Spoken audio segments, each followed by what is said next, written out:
Hello to my Taurus and Taurus rising. So, the bell of the ball. Here we go. You are the one.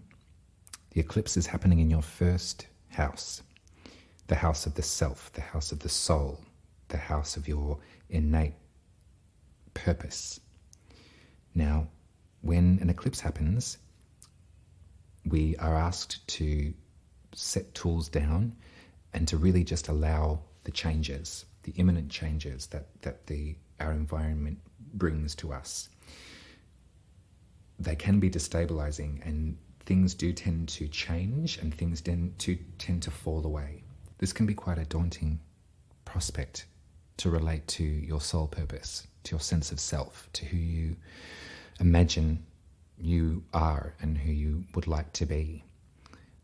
I think the potential for destabilization is something that you've been feeling for some time. Know that you are protected, and know that astrology and the tarot are definitely tools to allow us empathy for ourselves and understanding, and to find our place in a greater picture.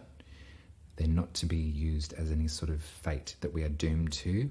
They're not to be used as anything to fear. So I'd like to move through some of this language and to kind of work it out with you, Taurus, in terms of what to expect and what we can look forward to at the hands of this potentially profound change. Now, you are so adept at comfort and security and relaxation and sensuality and the finer things in life, and having everything that you need, but also having having enough for everybody. There's a beautiful sense of generosity in your soul, and comfort for you means abundance. Comfort for you means material practicality.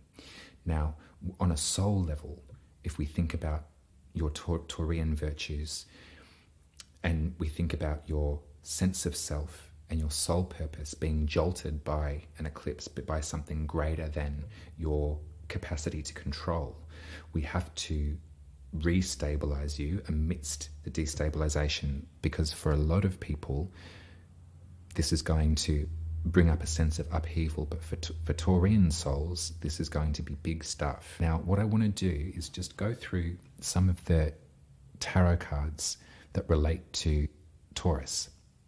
The eclipse takes place at exactly 10 degrees of Taurus, and the tarot card that correlates with that degree is the Five of Pentacles. Now, if you know the tarot, the Five of Pentacles talks about material trouble. It talks about that feeling of being left out in the cold. It describes that feeling of being destitute, being cast asunder, cast aside, not having enough, feeling the ground beneath your feet destabilize, feeling nothing in your pocket, all of those horror stories that haunt a Taurian's dreams. Now, I bring this up not to warn you of what's to happen. I bring this up to remind you that the very next card in the tarot is the Six of Pentacles, which talks all about the opposite of those notions. Another Taurian card, the Six of Pentacles, talks about material success. It talks about generosity, charity, having more than enough to go around, bestowing your wealth in the hands of other people, of sharing, of providing.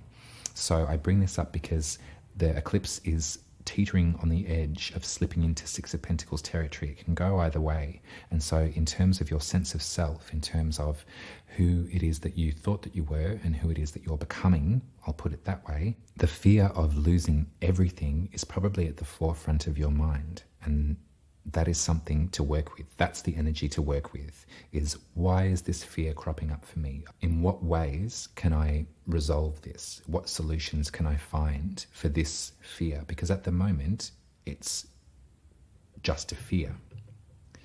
And think about the very next card, the very next step from the Five of Pentacles is the Six of Pentacles.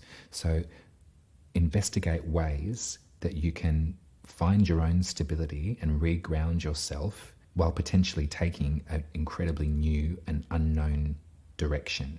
Your soul is really hungry for sustenance right now, for nurturing, for expansion.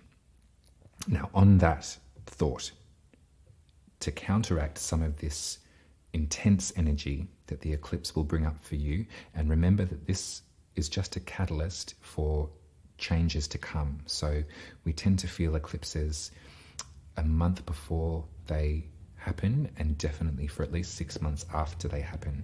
There'll be an opportunity to release and to really shed what has fallen away at the lunar eclipse in Taurus, which is happening 6 months from now. So remember that this is a work in progress, and that this isn't something that needs to be sort of sold wham bam thank you ma'am straight away, and it's not something that's going to devastate you and have you keel over. This is a progress, a work in progress. This is soul work, and this is actually could be potentially really profound and beneficial and nurturing for you. On the other side of the playing field, to counterbalance some of this intense energy, I want to let you know that Venus is holding hands with Jupiter right now in Pisces, and this is your 11th house. So when it comes to your community, when it comes to your sense of good fortune and co-collaboration and company and the greater sense of the collective, for want of a better term, when it comes to your sense of humanity,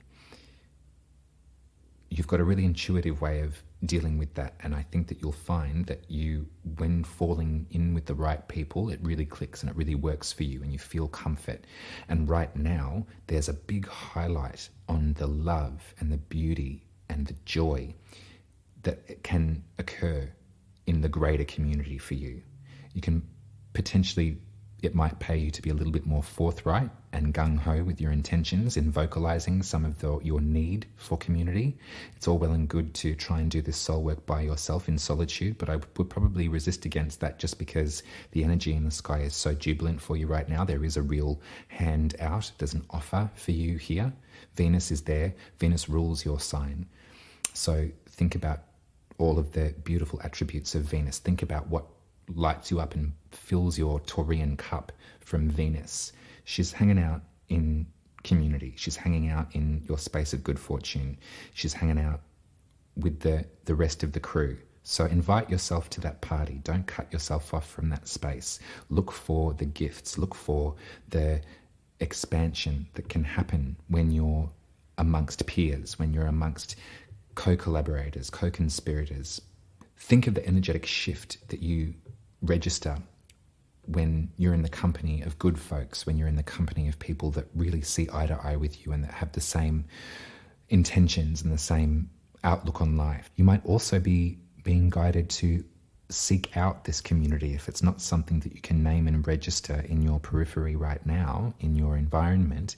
You might be encouraged at eclipse season on this soul journey. This might be the beginning of a pilgrimage for you. This might be you setting out on a journey to find these like-minded souls and to share in this jubilation, this love space.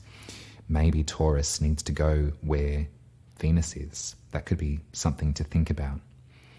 But definitely take this time and really acknowledge the impact of the changes that are occurring for you on that soul level, on that private, intimate level.